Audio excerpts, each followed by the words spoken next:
Alright, what's up, guys? So I seen Blasphemous HD react to this video. Scariest sea monsters alive today, bro. I prefer just to stay away from.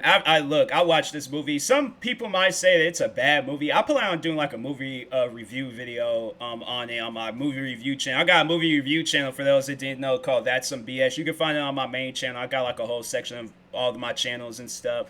But yeah, I'm like that there's this movie called Underwater, and it got that girl from Twilight in it, bro. That movie, you talking about some underwater creatures, bro? I was like, it's stuff like that where I'm like, I don't feel comfortable. I'm like, I'm sorry, I don't. I'm like, I'm crying. I'm like, I'm honestly, I'm crying for that. What's that girl's name? Kristen Stewart. Kristen Stewart. I'm like, okay, it just took me in. I was like, was thinking of something else. I was thinking the girl's name from Spider-Man, but I'm like, because I've been seeing her name just so much lately. I'm like, I know it ain't that. I know that ain't her name, but anyways, yeah, that movie though, Underwater. Y'all should go check it out. It's a good movie. It's it's one of those like movies where it's like, dang, it has you like thinking like, what's in the ocean, bro? What's down there? But anyways, let's go ahead and check out this video. Make sure you guys go subscribe to The Riches for more videos like this. I must have checked out a video of theirs before, and because I'm subscribed to him. So, but anyways, oh nah, nope, you gotta throw that out. There is no place on Earth more daunting and more dangerous than our oceans. Whether just below the surface, ready to pounce on unaware swimmers, or lurking in the darkest depths, the number of water-dwelling demons out there is nightmarishingly astounding. Yeah. Menacingly named goblin sharks lie in wait, while enormous deep-sea spiders scurry along the seafloor. Make no mistake, witness one of these underwater monsters, and you'll never want to pull on a pair of swim trunks again. Not to mention the ever-present threat of violent great whites. So, who's ready for a quick dip? See, if the tentacles bro, weren't enough to make you squirm, the sheer enormity of this creature is bound to do the trick. The aptly named giant squid is a deep-sea behemoth, with the largest ever specimen recorded by scientists stretching to a nightmarish length of almost 43 feet, or 13 meters, and weighing close to a ton. You would assume that agile and elusive wouldn't be the fitting adjectives to describe a beast of this size, but indeed they are, making the giant squid all the more scary. As one of the ocean's most brilliant hunters, the giant squid has the unique ability to catch prey from a whole 33 feet or 10 meters away, simply by shooting out their two feeding tentacles. Despite their colossal size, the giant squid is highly mysterious, and only rarely do humans catch a glimpse of one. Why? Because they live deep beneath the surface in the ocean's so-called twilight zone, at depths of between 1,000 and 2,000 feet. The goblin shark earns its title as one of the most avoidable ocean creatures, as one of the older species still swimming around, and the only remaining representative of the Mitsucorinidae family. The 125-million-year-old oceanic grim reaper is essentially a living fossil, having far outlasted more famous predators. Adding to the intimidation of the obvious sword-like blade sticking out of the front of the goblin shark's head, these creatures have been spotted at up to enormous lengths of 20 feet, although on average between 10 and 13 feet long is more common. Much like the giant squid, the goblin shark prefers to stay far away from human territory, sticking to the lower and middle regions of the oceans, where it stealthily hunts its meals, using its layers of jagged teeth to its advantage. While the goblin shark presents itself as one of the most demonic-looking of sharks, it's far from the most famous. That title, of course, goes to the great white, the species feared by the masses ever since Steven Spielberg gave us Jaws back in 1975. With about 300 teeth, arranged in a number of rows, and an unwavering carnivorous mindset. Like, how bad would you guys be if I said, like, I named off, like, I've watched all these other shark movies, but I said that I'd never seen the movie Jaws. I would be bad at myself if I said some stuff like that. So I'm like, nah, Jaws, I've seen that movie so many different times. I'm like, yeah, Jaws. It's, of course, it's like, because I grew up, I always have been a fan of sharks. So yeah, I was like, Jaws. I had to watch that movie. I watched that one movie, The Meg. That movie was good. It was good. You know, it gives you like that satisfaction of like, this is what would happen if a megalodon shark had like, you know, came to like pretty much what he said, human territory and stuff. So It's easy to see why. These beasts I know a can lot of grow. people, they probably, because that's one thing that I think of. I'm all like, probably if we like looked hard enough, like deep in the bottom of the ocean, because we don't know, like we haven't explored all of the ocean yet. So I'm saying it's just what I personally think, that I think that the megalodon sharks, it could be a possibility that they still exist. Like, I don't know, like, because I think I remember reading about them. They was just like, they disappeared because the waters was getting warm.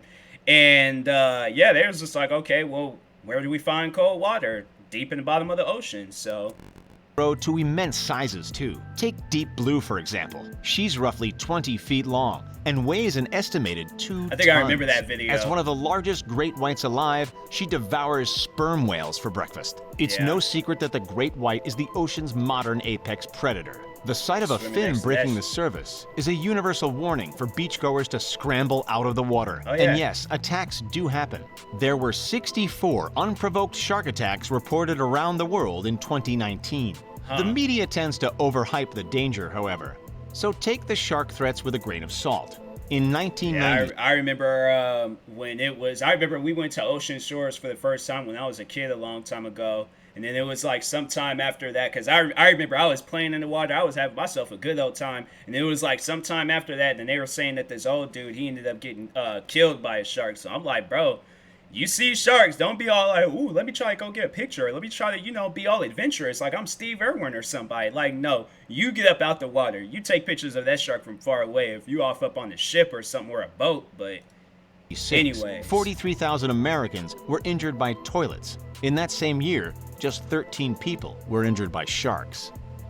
how you get Looking like a injured? terrifying mesh between a snake and a leech, this is the lamprey, a creature with a first impression capable of making even the bravest of us take a backward leap.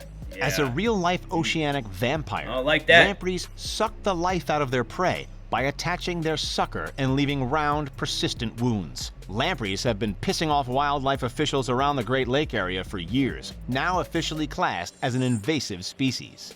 Saltwater or freshwater, lakes or rivers, the shallows or the depths, it doesn't matter. The parasitic lamprey thrives wherever it finds itself. No joke, the lamprey can even climb up waterfalls. There are Wow. typically 3 types of lamprey: the bloodsucker, the flesh eater, and the one that, well, doesn't really do much at all. While these incredibly versatile that one. parasites typically prey on fish, human encounters aren't unheard of. Although, we wouldn't wish it on our worst enemy. Yeah, I don't like that. As an underwater devil spawn made Yeah. famous thanks to Finding Nemo, let us introduce you to the anglerfish. Lurking throughout the murky depths of the Atlantic and Antarctic Oceans, the anglerfish has a resume as one of the most terrifying creatures below the surface. Using Yeah, its I would. bioluminescent lure, aka the giant light bulb looking thing attached to its head, the anglerfish beckons its prey toward it. Then, faster than a speeding bullet, I remember pounces with I its seen large stuff jaws like and that. sharp crooked Because I watch like a lot of these, like, like Animal Planet like specials and stuff, regardless of whatever animal they're talking about. But I remember them talking about that, how fast those things can go after they prey. teeth. Perhaps the strangest, most unsettling feature about this deep-sea demon, looked like of it's which there are over screaming, like- 200 different species, by the way, isn't its menacing Yes, stare yeah. or crooked smile, but its reproductive habits. When a boy anglerfish meets a girl anglerfish, he latches onto her with his sharp teeth, and before too long, the two fish become one. Weird, right? Wow. Known scientifically as Melanocetus johnsoni, some anglerfish can be quite large, reaching 3.3 feet in length. Most, however, are significantly smaller, often less than a foot, thank goodness. With a diameter of just under 5 inches, the blue-ringed octopus might not be as physically imposing as some of the other critters swimming around in our oceans. It doesn't have needle-like teeth. It doesn't have a thirst for blood. But make no mistake, the blue-ringed octopus is not to be underestimated. Sure, this tentacled sea creature may seem look rather right. harmless on the outside, showing off its glowing, unique markings, but their venom, made up of a poison called tetrodotoxin. I ain't never seen this before, but I knew that. I'm like, that thing has to be poisonous. Why is there even something like that even in the ocean? I'm like, I just by looking at it, I was like, I knew that is poisonous. I'm like, it has poisonous written all over it, where it's like blue glowing circles going around it. Bro, that poisonous, yeah. I'm like, I knew. I'm like, you didn't have to tell me. I'm like, I already knew, so. is powerful, That's potent, crazy. and potentially fatal. These animals carry enough venom to take down 26 humans within minutes. At least we would know when one of them has bitten us, right? Wrong. Their bites are tiny and often painless, meaning that by the time we realize that the respiratory issues and paralysis have set in, it's already too late. Wow. The dangerous blue ring is typically found throughout the Pacific and Indian Oceans in tide pools and coral reefs. Making even the largest of great whites seem small, the biggest shark ever to prowl the oceans is the infamous predatorial, destructive megalodon, with a bite strength of over 40,000 pounds per square inch. Dang. Take a look at one of its teeth compared to that of a great white, and you'll quickly understand why. Estimates suggest that the megalodon grew between 50 and 60 feet, or 15 to 18 meters in length, and weighed around 48 tons. Of course, according to most scientists, this former apex predator went extinct millions of years ago. However, there are a few unique thinkers who maintain that the Meg still swims in the dark depths of our oceans. Yeah, I What do think you so. think? Could the Meg somehow still be alive today? I We've think actually so. got an entire video dedicated to the former oceanic behemoth. Check it out after this one. The link is in the description. If we consider the Yeah, I'm like, I personally, I think it still exists. Because what, hasn't there been times where it's like they said like its teeth done washed up on shore? Because I think there's all like, it was a while ago when they said the teeth of it is washed up on shore. I think it was like the first time like people discovered that stuff.